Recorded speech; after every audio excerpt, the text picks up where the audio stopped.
After 30 years, two men may have solved the mystery of Eastern Airlines Flight 980.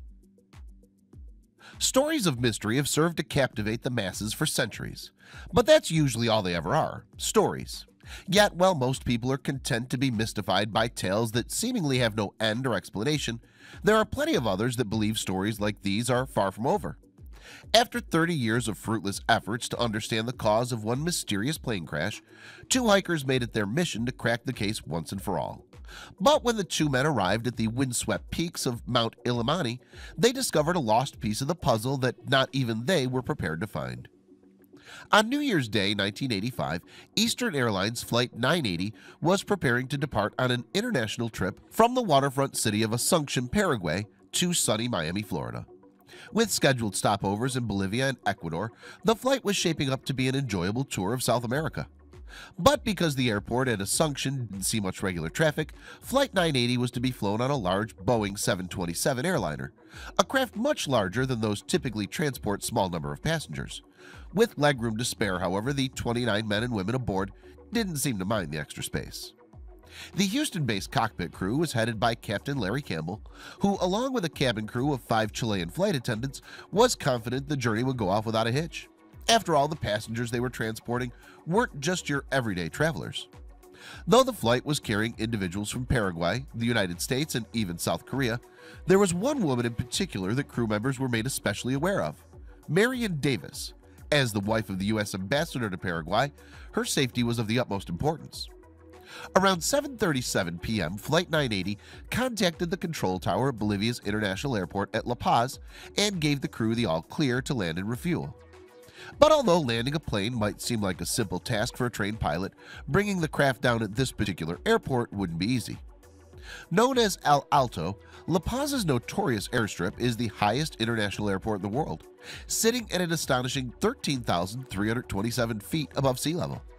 Combine that with the jagged ice-capped mountain peaks that circle the area, and El Alto is easily one of the most deadly airspaces on the planet. But Campbell and his crew weren't fazed by the dangers of the treacherous terrain, and moments after radioing the tower, the plane, now just 25 miles from the airport and flying at an altitude of 19,600 feet, began its descent. Unfortunately, Flight 980 never arrived. Traveling at 500 miles per hour, the plane crashed into the side of Mount Illimani, scattering itself over the rocks and icy crags of the mountain. No sooner did Flight 980 go down than the control tower at El Alto called in their Air Force. Even with years of advanced training under their belts, the Air Force unit was hindered by inclement weather and altitude sickness, making the recovery effort that much more difficult. After several days and little progress made, the search was called off. There were no survivors. The reason for the plane's demise was also considered an unknown, as neither of the two black boxes containing the flight recorders had been recovered. Over the years, efforts have been made to locate the flight records of Flight 980, but all have come up empty-handed. That is, until now. More than 3 decades after the crash, a pair of Boston hikers named Dan Futrell and Isaac Stoner came across a Wikipedia article listing all of the uncovered flight recorders from crashed airplanes, including Flight 980. After mulling it over, the two men took on a mission themselves. It took several months for Futrell and Stoner to train for the expedition, until finally, in the spring of 2016, the two hikers touched down on the tarmac of El Alto. Dubbing their mission Operation Thanapa, after the Incan god of wisdom, the Bostonians were hoping for a little extra luck on their side. Unlike the other recovery teams, Futrell and Stoner avoided the crash site in favor of searching the areas below. Given how fast the plane was traveling, there was a very good possibility that debris, and hopefully the flight recorders, had been scattered farther down the mountain. By that logic, the men focused their efforts on exploring a stretch of terrain a good 3,000 feet below the wreckage. And no sooner did they begin combing the area that one of the hikers made an impossible discovery. It was a black box. Futrell and Stoner also discovered a roll of magnetic tape that they believed to be the flight records. But unfortunately, both the black box and the tapes had sustained heavy damage. If the recordings were unreadable, then the truth behind the crash of Flight 980 would be lost forever.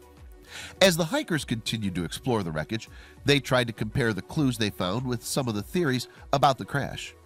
One theory was that the control tower crew misdirected the flight as a result of a post-New Year's Eve hangover, while another suggested something far more sinister. Eastern Airlines was no stranger to criminal investigations. This theory that the plane's crashing had been a result of its involvement in some illicit activity seemed too far-fetched to the hikers to be true, until they found the suitcases. Inside, Futrell and Stoner were shocked to find dozens of poached crocodile skins, worth millions, and one piece of luggage even held $2 million. They later learned that the goods and the money belonged to Enrique Madelon Sr., a mafia boss and drug lord on Flight 980 with his wife and children. The men were convinced that Madelon Sr. had something to do with the crash, but there was only one way to know: the black box. But when they presented their findings to the National Transportation Safety Board, they were heartbroken to learn the truth. To the dismay of the two hikers, the black box that they'd found was simply the rack that had fixed it onto the plane. What's more, the rolls of magnetic tape were not flight records, but instead a Spanish dub reel of an episode of a 1965 television series, I Spy. Despite over 30 years of tireless efforts, the fate of Eastern Airlines Flight 980 is still a mystery. Whether it's one to be solved remains to be seen.